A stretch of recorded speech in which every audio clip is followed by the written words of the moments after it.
It's time for the Steve and Kyle podcast with Kyle. Well, I'm going to swap out the bucket seats for a bench seat, obviously, so I can fit the whole family in So there. we're already adding money to this investment to do different Oh, you can get a things. bench seat at the junkyard for $50. Good. Well, you get to sit on only the best for your family then. Man, oh man. Well, you heard it here first, folks.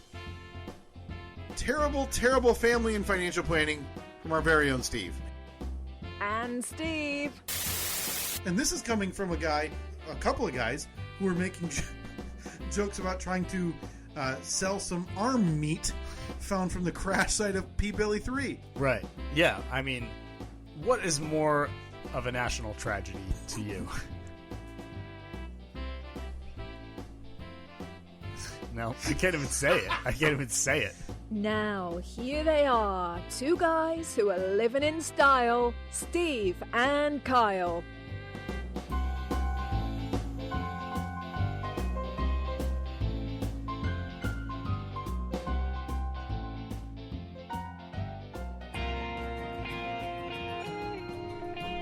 You know what time of year it is.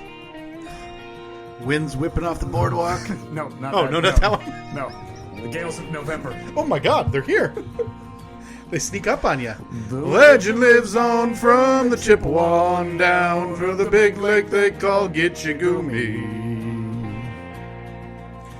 The lake, it is said, never gives up her dead when the skies of November turn gloomy. With a load of iron ore, 26,000 tons more than the Edmund Fitzgerald weighed empty. That is how weight works. Yeah. That good ship and true was a bone to be chewed when the gales of November came early.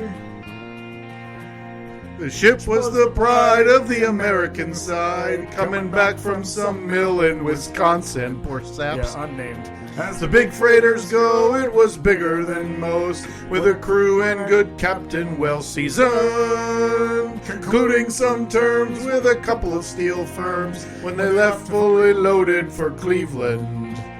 Later that night, when the ship's bell rang, could it be the north wind they'd been feeling? Some mill in Wisconsin headed towards Cleveland. Yeah. Here we go. The wind in the wires made a tattletale sound, and a wave broke over the railing. Not just one. And every man knew, as the captain did too, 'twas the witch of November come stealing. The dawn came late, and the breakfast had to wait, when the gales of November came slashing. Lazy. When afternoon came, it was freezing rain in the face of a hurricane west wind. Can you imagine? God, that cook, I get more pissed at him every year. That SOB, everybody's drowning and he can't make bacon. Not a flapjack to be found, Steve. When Supper time came, the old cook came on deck, saying, fellas, it's too rough to feed you. You can walk all the way up there and die tell with an him. empty belly, I guess. At 7 p.m., a main hatchway caved in. He said, fellas, it's been good to know ya. I don't know when the chef became a main character. The captain wired in, he had water coming in, and the good ship and crew was in peril. Later that night, when his lights went out of sight, came the wreck of the Edmund Fitzgerald. I mean, Hard to say it's a good ship. Like, the crew might have been good, but good ship and crew, obviously the ship wasn't good enough. Yeah, I mean, 28 of them might have been good, but Right. Cook really brought the average down. There were a few good souls on that good ship. Yeah. Does anyone know where the love of God goes when the waves turn the minutes to hours? The Searchers all say they'd have made Whitefish Bay if they'd put 15 more miles behind her. Yeah. Oh boy. Revisionist history is the best. They might have split up or they might have capsized. They may have broke deep and took water. Well, they took water. Yeah, they definitely. And all that remains is the faces and the names of the wives and the sons and the daughters. no chance that cook was married. A lot of, maybe you, Selfish bastard. a lot of real forward-facing acknowledgement. Yeah, they took Laker water. on Rose Superior sings in the rooms of her ice water mansion. Old Michigan steams like a young man's dreams. The islands and bays are for sportsmen. Doesn't rhyme. And farther below, Lake Ontario takes in what Lake Erie can send her. Like a real geography lesson. And the iron boats go, as the mariners all know, with the gales of November remembered. Did we lose him this year? Yes. Yeah. Yeah. Our opportunity to pay for a ticket to go listen to this song once and then leave. Gone. Lost forever. Just like that boat. Is that it? I think we... Oh, no. There's another... There's at least one more verse. Yeah, the Detroit. The whole passed away in May of this year, Steve. Oh. 84 years young. Remember, it's Detroit.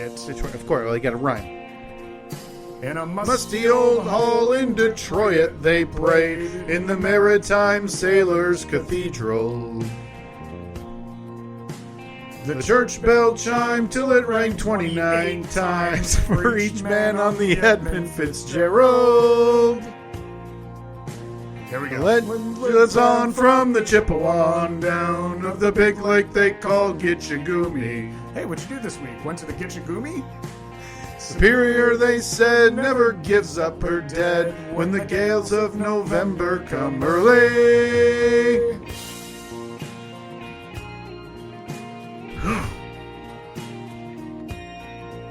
R.I.P. to most of those involved. Well, 29, R.I.P. to 29, 28 sailors, and Gordon Lightfoot. Of course, yeah. Everybody was all up in arms because they rang the bell after he passed. Instead of 29 times, 30 times. Oh. And I believe I tweeted at that time, it still should have only been 29. Really would like just a cease and desist. Something we can frame, hang on our wall from that Cook's family. That says, you two need to stop talking about our dead grandfather. Yeah. Whose nickname, as we've talked about, was no doubt Cookie. It's time to play one of our funner games. In light of the tragic news of the passing of the Edmund Fitzgerald. The tragic news. 80 years ago? 70? No, it was 48 years ago. 48 years Yeah, ago. yeah. Oh. 1975. Oh, okay.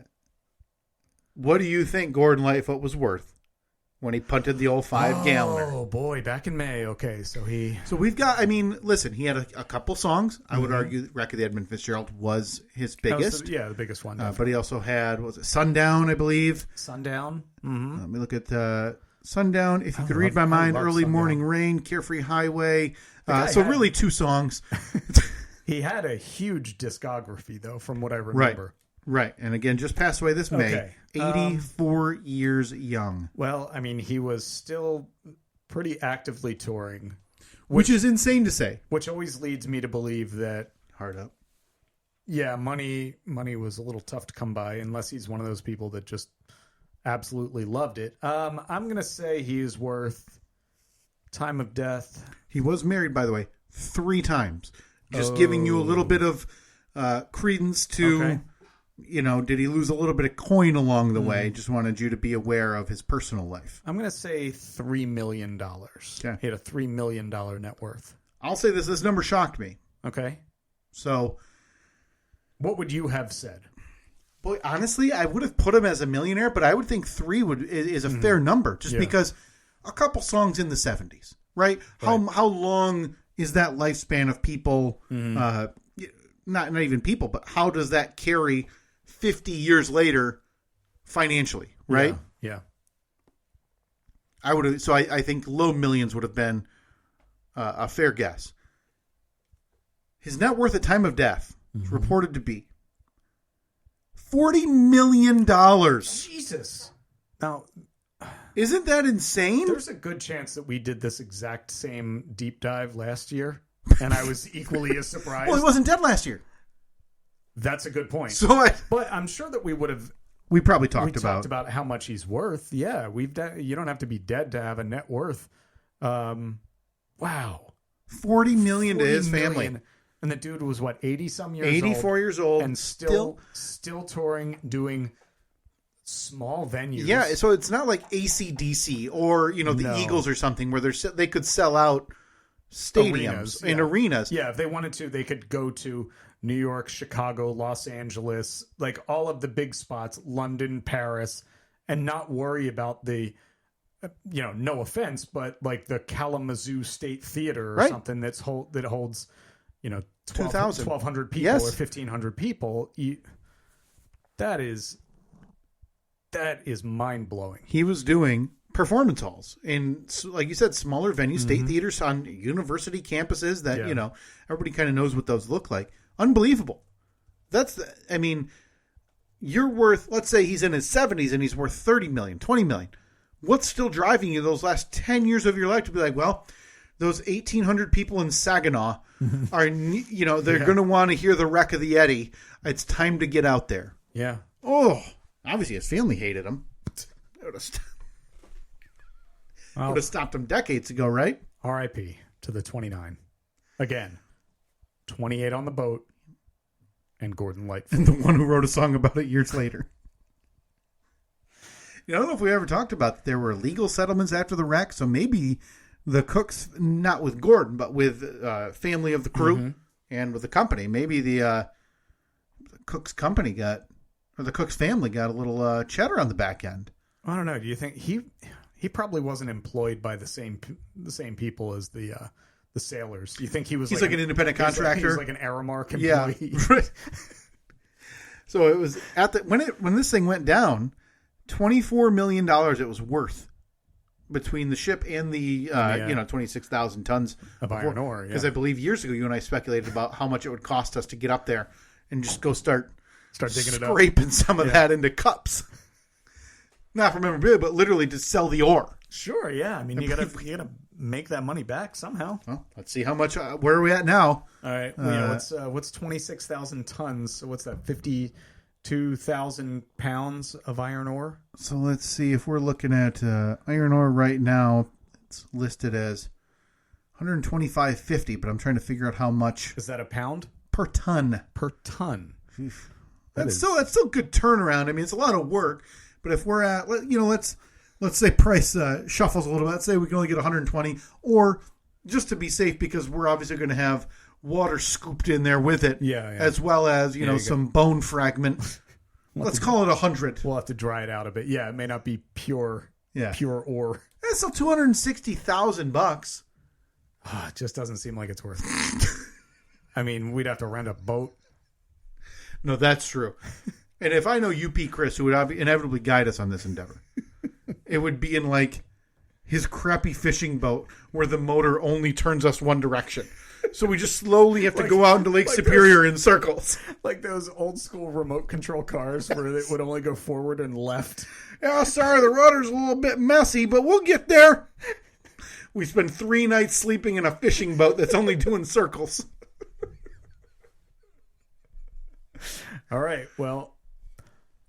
Yeah, so there's never been an expedition to... No, I believe there is. If you go on YouTube, there's video of people who have gone down there, and because the water is so cold up there that you can see the bodies are still somewhat preserved. Because it's so cold and so deep. Why wouldn't they pluck them out? Yeah, it's one of those things that those weirdo fishermen think and boaters think. They're like, well, bury me where I lay type of thing. Okay, I'd rather be, buried in the ground. Whereas there's not like a little buried. There's like a little I don't want to be buried anywhere. Fish and nipping at my eyeball. Yeah, I don't want to be putting. You going toasty? Yeah, I think And tell them to turn it up to 5 or stick me in the oven. And what's your toaster setting? Now that we're on the topic, are we talking 1 to 5? I would assume that most toasters I think are probably 1 to 5, right? What's your toaster setting? 3.5 to 4. 3.5 to 4. Yeah. I'm getting guffed because I like my steak well done. I like it a little. I like because that's not going to burn it, but it's going to give me a nice golden. I feel like a 4 is going to make it black. No. Not all black, but enough black that it's not going to be a tasty chew once you get there. Do you think this is our most insensitive transition in 8 years. I mean, I don't know. I'm so close to it. It's hard for me to make that determination.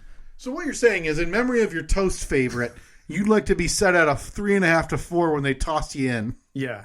Can we throw this up on the poll? What's your toast setting? What's your toast setting? And then in parentheses, put 1 to 5. Oh, of course. Yeah. Right. As many options as I can. Sure. And, take that how you want it. Toast setting for when you finally punt the 5-galloner, or, just having a piece of white bread in the morning. Yeah. Whichever you prefer. Yep. Well, anyway. Now that the yearly tribute is out of the way. Yeah, our condolences. And perfect time to mention that the merch store has been... Go ahead. Keep doing it. Has been overhauled.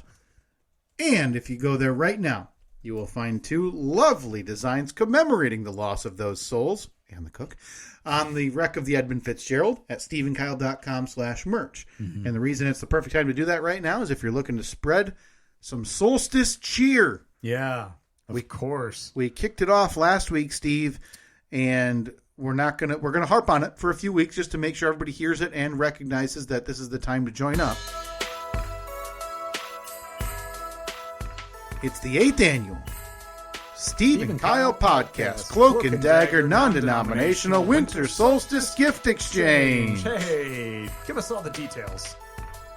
If you want to join our better effort at what the losers call Secret Santa, and you'd like to support non-denominational causes with our friend, Seasonal and Solstice Sammy, yes, wearing a nice white turtleneck, handing out hot chocolate to all the kiddos, please send us a message right now at Steve and Kyle, Facebook, Twitter, and Instagram.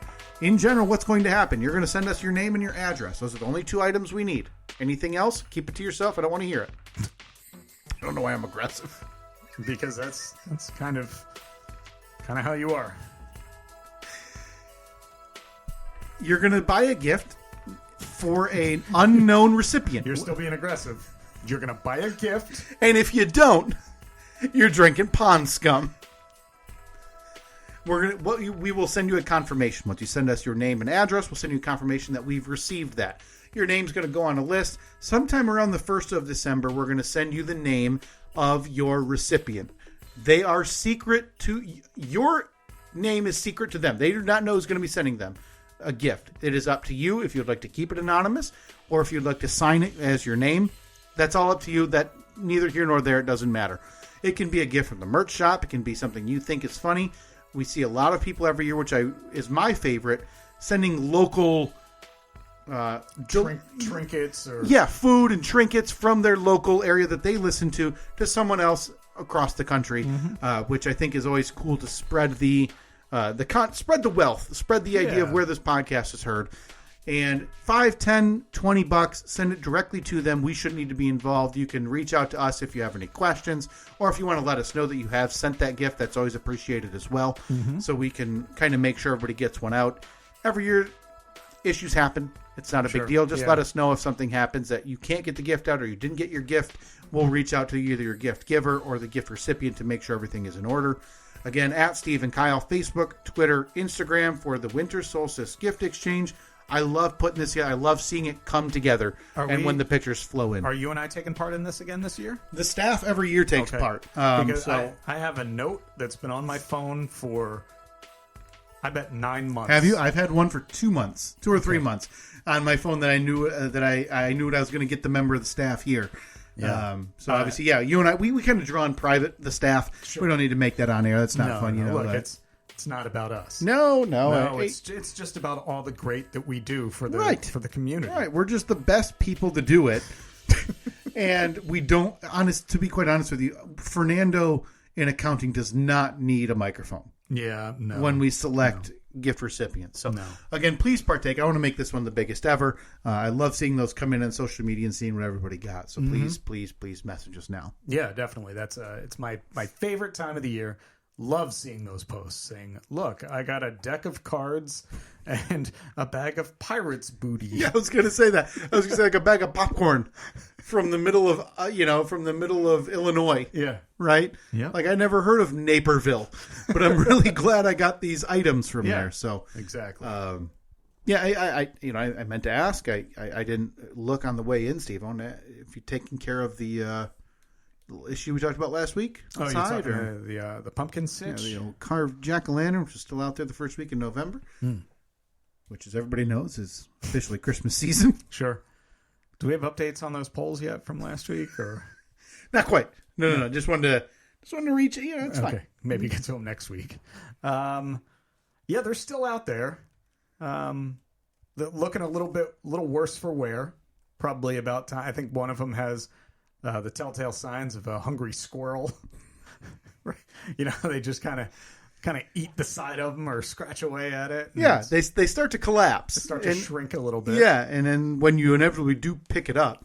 I got to ask you something. By the way, apologies for interrupting. Mm-hmm. I saw a video that I should have told you about weeks ago because it's that important. Sure. There's somebody carving a pumpkin. I've never seen them carve the pumpkin like this before. Okay. Now, traditional, you take the pumpkin, you set it on the table. What do? You dig that knife into the top, you cut around the stem. I think I know what you're going to ask. Pluck it out. It's got all the crap on it. You shear it off the top? Shear it off the top. You carve out the middle. Then you put your little candle in there, or a little twinkly light, whatever you want. I saw a woman take that pumpkin, flip it over, cut the bottom out of it, carved it upside down, which seems like it might be a little difficult with the stem because you can't really get it to just sit there. But, oh, yeah. I didn't thought of that. Yeah. Maybe you have to get a table with a hole cut in it so you can put the stem So now we're buying new furniture so we can one day a year for 1 hour carve pumpkins. I had seen this and Katie... it could... Oh, hold on. The table that we have out on our deck, like the outdoor furniture, it's got the little hole in the middle for the umbrella. That would be perfect. It could be a summertime outdoor eating / pumpkin carving table. Okay. So it's now a seasonal... Yeah. Dual seasonal. Because you've got this thing out in the summer, and then you're inevitably answering every question that comes to you with, "Hey, why is there the hole in the middle of this table?" Well, I'm glad you asked. Oh, funny you should ponder that. Before I regale you with the story, Vern, you need another hot dog? Because I'll tell you what, 3 months from now, this is going to be pretty damn useful. Okay, so what are your thoughts on the upside down pumpkin carving? Because then you can just put the candle like on the bottom and on the bottom and put the pumpkin right over top of it. It kind of eliminates that need of like lighting the candle and then having to drop it in and hope that it doesn't tip over. Hope you don't burn yourself. So Katie and I had actually discussed we were going to do that this year, and then day of we had decided. I can't believe you didn't tell me that you've been thinking about this for weeks now. Weeks. I mean, because this is a big thing. Right, this is pumpkin carving from childhood on. I mean, and you're telling me you're just going to switch something as magical as that first blades drive into the top? It's reinventing the wheel. Again, once one day a year used wheel, it's being reinvented. Yeah, exactly. Yeah, I keep it stored. I'll post that on the poll. Can you reinvent the one day a year used wheel? Yeah, you're gonna have to like hyphenate some of that. Of course. So we had talked about this, and then day of came. By the way, of course you did. Of course, you and your wife had extensive discussions about how you're going to carve a pumpkin because you're so into Halloween. Listen, you want to be prepared, But this will kind of upset the apple cart for you.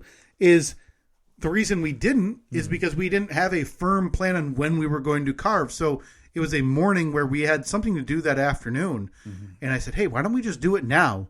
So it was like 9 a.m. and we were kind of running around grabbing. What we tried this year was cut up trash bags and tape them over the countertop to catch all the innards and stuff. Yep. So it was like we were bang, bang, bang with no plan doing it. So you don't want to go into it. I didn't want to try something. I didn't want to try the reinvented wheel. I get that. Yeah, you don't want to try something new at the, but I got just on a whim. I got to tell you, now that you mentioned the idea of carving it, I'm glad I didn't, because I guarantee you, had I done this upside down idea that TikTok invented, obviously, I think I would have ended up coming in here complaining up a storm because of the issue carving it. Not a chance. That is not something. Not carving it, emptying it. Right? The emptying is the hard part. All right. Because the carving, you're going to put it back upright anyway. Sure. To carve it. But you're right.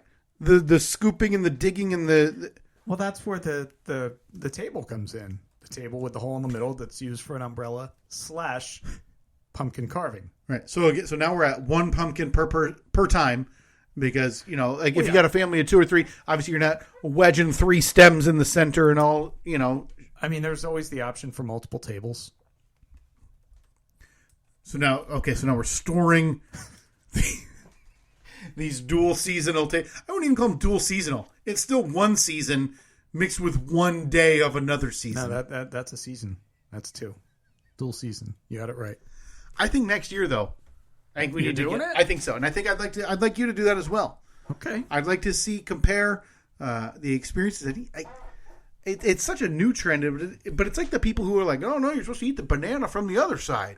It's funny you mentioned that. My wife was peeling a banana last night, and she popped her head out of the kitchen. She said, "Hey, did you ever see that? Like, we're peeling bananas wrong?" Which is weird, right? Because monkeys do it the other way. And I was like, "Yeah, I've read that before." She's like, "I just did it. It's right. It's so much easier." How do you get it going on the other end? I think you just do a little boop. But it's not that hard ending, right? That is no. If anything, the other end that we normally peel from is hard. I always feel like I'm going to squish the banana when. You are, yeah. And if you get one of those bananas where it's not firm enough at the top, and you're trying to either twist it or pull it, you're getting a real compacted banana. Twist? I usually go with the twist. Well, if it doesn't peel initially, right? My mind is blown. I didn't know that these options exist. Is there any other I'd like to maybe collect those from our audience. The strange ways that you life prepare food or like the life. Hey, I've never told anybody, but if you just don't cook the pasta, it's just as good. Sometimes, whatever, right? Like some other shortening hack that people are like, yeah, I've been doing this forever. One, it tastes either just as good or better. Right. Something that's going to make us go what? What do you mean you eat the pit of the avocado?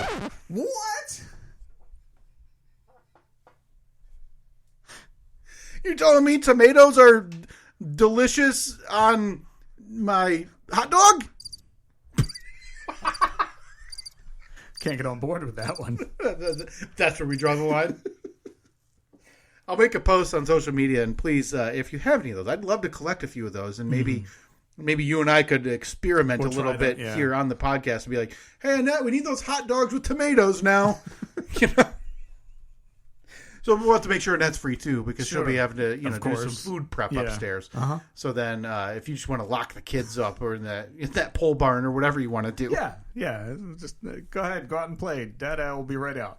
Please submit those though, please. All right, so Kyle, we ended last week's episode with you gave a little tease, and I forget exactly how you teased it, but was there some kind of incident at drop-off? Oh, my God. School drop-off? I can't believe we've gone this far. Okay.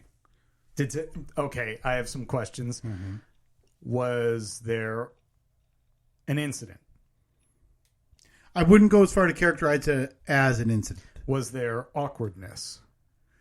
Not really, because the parties involved didn't know that what happened was uncomfortable. Did anyone else witness it and kind of give you a knowing glance of no, and thank goodness. Okay. This was a situation with me and my son. Now, most mornings I'll do the drop-off, which at this age, it's not like elementary school or junior high where you just, plant the heel of your boot into their back and say, get out of the car. No, you're still taking them in. You have to park.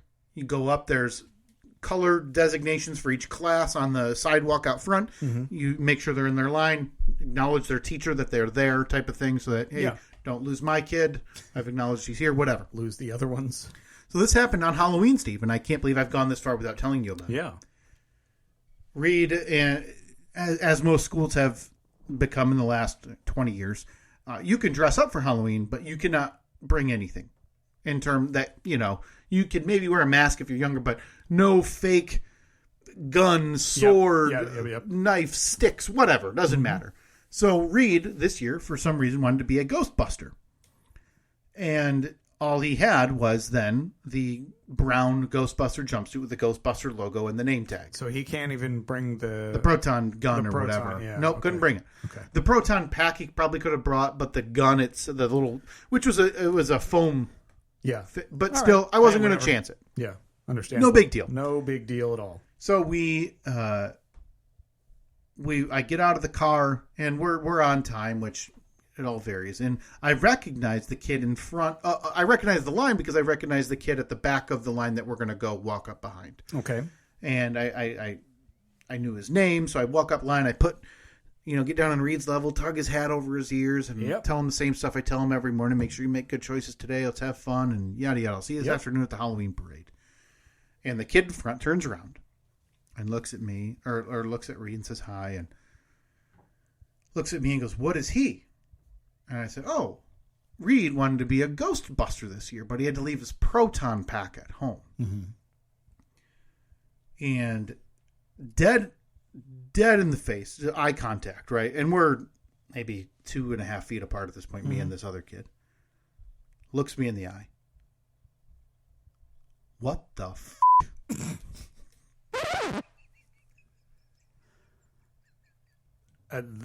Again, this is a kindergartner. So 5 years old. 4 or 5. Drops the bomb. Okay. The bomb. That's the one.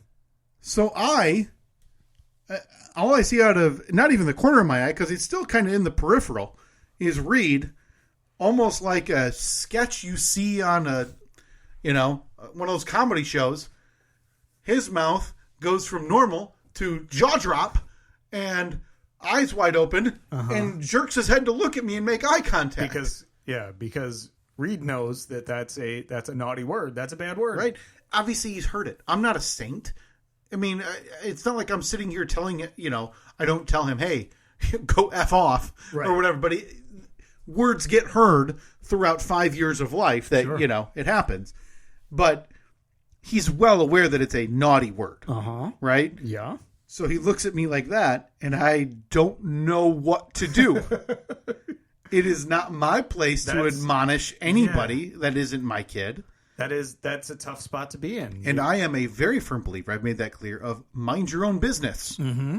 Yeah. So all I do while still kind of looking at Reed, and I think I might have been like helping him get a glove on because Halloween was the middle of January weather around here. So I'm putting a glove on his hand and I say something like, "Oh, that's not very nice to say. What are you this morning?" To move along literally anything. And that was it. Okay.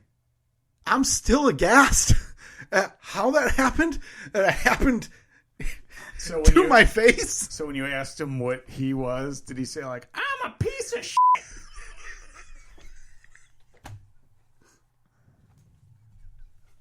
No? "I'm a fucking ninja, you idiot."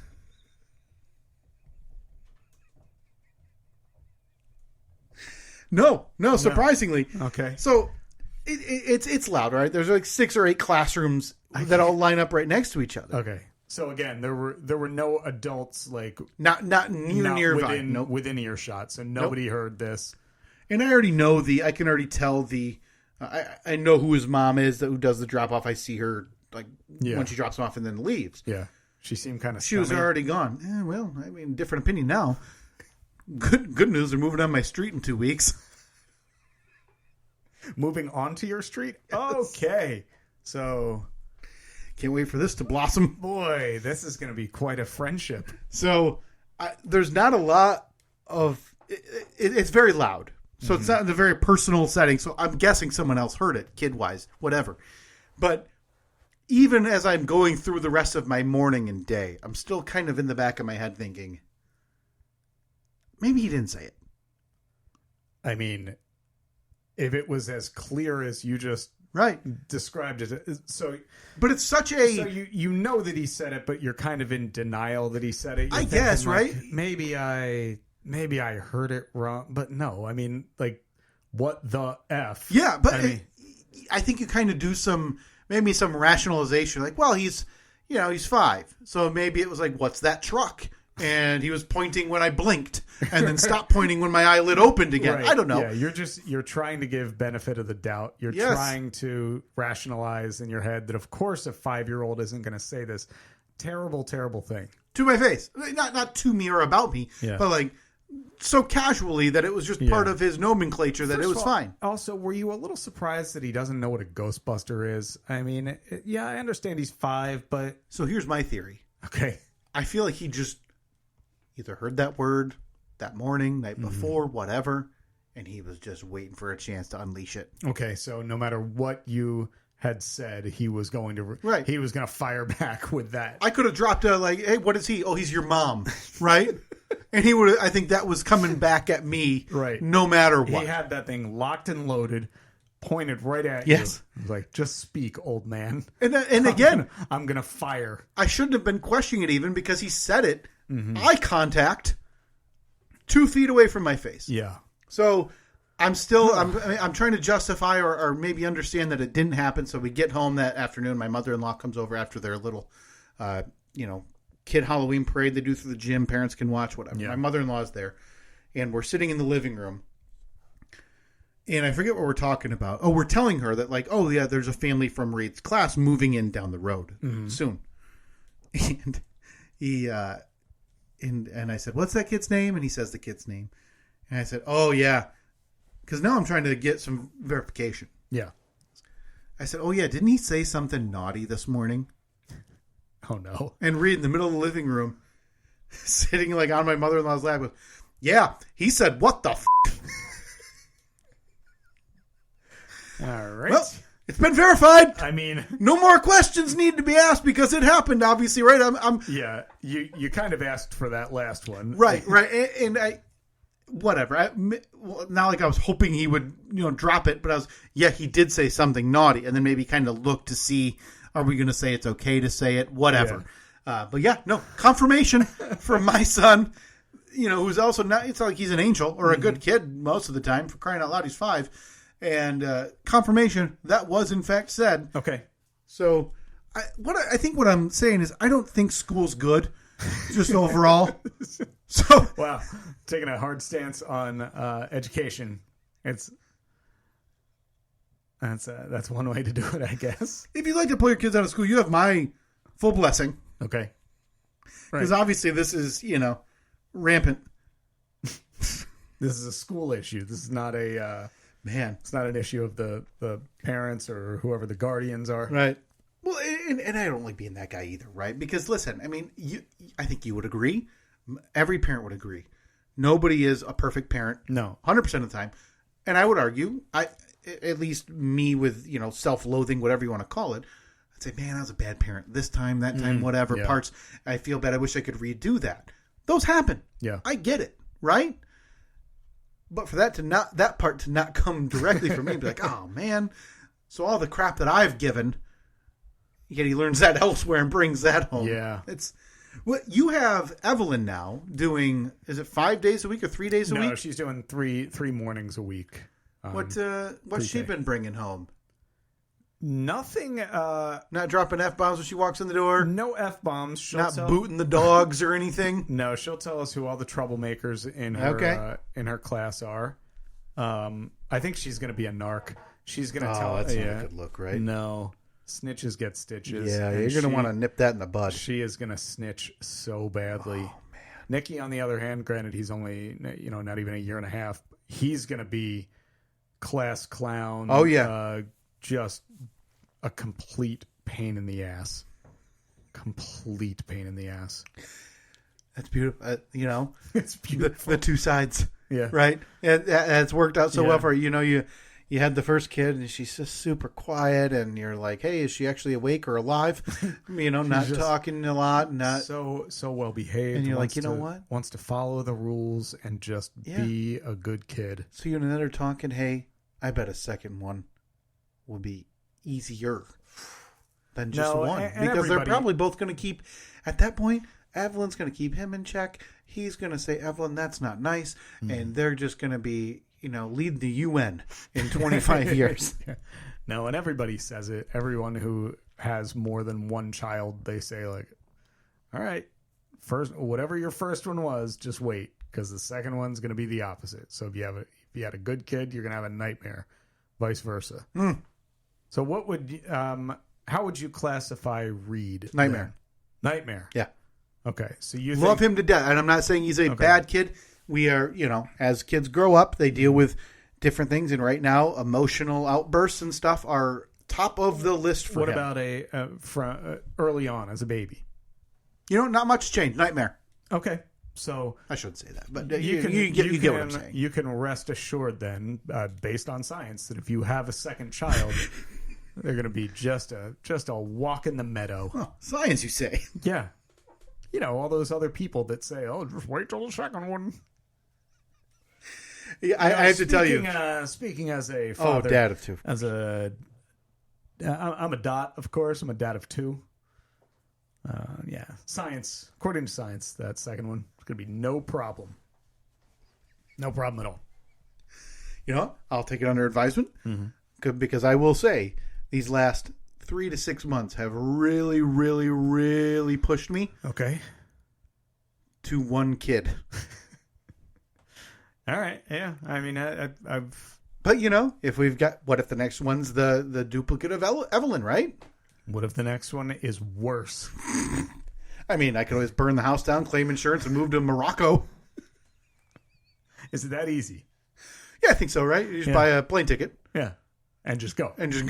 Right. But I buy the plane ticket, I'm Jim, Tompkins. Right? So they'll never know. No. Just leave like 2 fingernails in the fire. Uh-huh. Oh, well, yeah, we found the DNA. He must have burned up in here, bones and all. Old Mr. Tompkins. God rest his soul. Perfect. Before we get out, very briefly, I wanted to ask your plans for, the holiday extravaganza. Ah, yes. Have you... Tier 1 holiday? Have you just started to deduce your planning for the holiday, the solstice lights, the decor? Oh, see, I was thinking... Oh, you're talking Tier 3 Thanksgiving? I'm thinking Tier 1 Thanksgiving, 1A. Food holiday, Tier 3 automatically. We will be packing up the family, heading to Indianapolis. Oh, so, okay. Oh, boy. Yeah. This is a little further south different than normal from the get-together for Thanksgiving, is it not? Yeah, exactly. A little further drive for you? Something on the way, we're thinking of stopping once again in Carmel, ask. Indiana, to go to that park because, man, is it a nice park. So are you going to have to tell the monkeys on the sidekick, like, hey, I'm sorry, I got to get out of here an hour early. We've got a 10-mile jaunt off the highway. We've got to go to the park. To get to Central Park, south entrance only, in Carmel, Indiana. I believe it's the west entrance. Sorry, west entrance. It matters. So I've got to get out of here before it gets too packed, because if all the locals take up the picnic tables, we're not going to enjoy it. Yeah. So we're heading down. Okay. Gonna stop, probably stop at the park for a little bit. Get our play on, get our slide on. God, you're going to be more excited than the kids. So like, no, Dad, let's just get there. I want to see my family or whatever. Yeah. And you're like, no, we're sliding down the loop-de-loop slide and swinging, and you're going to love it. Yeah. So we're leaving Thanksgiving morning, driving down there. We're going to have Thanksgiving dinner with a bunch of the family. Annette's mom's side of the family, so cousins and aunts and uncles and everything, doing the same thing that we've done in the past, where everyone's staying at the same hotel. We're having a big catered thing at the hotel. You've done this in southern Michigan and Ohio, I believe, right? The past? We did it in... Man, I can't even remember at this point. We've done it in Michigan, I think, twice. There was maybe in Illinois. Her family is basically spread out that area. West Michigan, also Detroit, Chicago, Indianapolis. There's a bunch there. Yeah, it's kind of all around. That's right. They did Ohio last year. They did Cleveland last year, but we ended up canceling last minute because everyone was sick. Oh, okay. I guess I'd forgot. Why would I care? Mm-hmm. I remember last year I asked you a question after Thanksgiving because you said for years now you have been tasked with the mashed potatoes. Yeah. And I said, I would like to see you next year work up that ladder. Step right? up a bit. In terms of responsibility and... So instead of side, I'm an entree man now? I mean, I guess with enough family coming, everybody's got a spot. I just ask you, do you really want to be the mashed potato guy forever? Well, I mean, ever since we... this will be the first year that Thanksgiving for Annette's family has always been a big thing. And all of the people that are the generation of her parents and aunts and uncles, they've been the ones who plan the whole thing. Okay. But this is the first year that our generation has taken over the planning. Okay, so you guys booted the oldies. We did. We said... You said, hey, geriatric, get in the home. Yeah. We'll bring you a plate on, the following Sunday. Nobody likes the fruitcake you bring every year. Oh, cool. So we've decided that it's now our generation's responsibility to do all the planning. And with that comes the ease of no one cooking a damn thing. And we're just doing catering. So the people... So you guys are all kind of... Are you guys all pitching in? Yeah, so what we're doing is the Annette's cousin who lives in Indy with her husband, they took the ball this year and they were like, all right, we're going to do all the planning. So they scouted out. They got a hotel. They got a group rate. They figured out there are a couple of activities going on in the area. There's like a holiday lights thing that you can drive through. There's a big thing going on at the Children's Museum. And they figured out they got a caterer. They told the caterer how many people are going to be there. So we're each just pitching in, X amount of dollars. And it's going to be so nice and just relaxing. Right. Because if you're driving from 5 hours away, staying in a hotel, what am I going to make mashed potatoes in like the hotel room? No. Right. Either or you make them all, you bring them already done and then warm them up. And then nobody wants that. Never tastes the same. So Thanksgiving morning, you're packing up the crew. Yeah. Heading, 4.5, make it 5.5 once you take in the hour for the Carmel, Indiana playground on a national holiday. I'm going to, something, I might do a Facebook Live from there. I think you should. From our account. On the Stephen Kyle account. Yeah, please, if your family hates you and you're not with them on Thanksgiving, please enjoy Steve on a swing at a park in the middle of Indiana. Yeah, if you're in the area of Carmel, Indiana, I'd love to host you for I'll show you all around the park. All the entrances. Also all the exits. Uh-huh. And all the amenities that go along with it. Yeah. Boy, you guys are going to enjoy that splash pad. That was advertised in the pictures I saw. It's going to be lovely. I'm sure Evelyn and the Boulin Wall are going to appreciate it endlessly. Yeah, especially they're going to love a splash pad in late November in Indiana. I can't wait to hear how this thing goes in a couple weeks. Yes, it's going to be a lot of fun. Looking forward to it.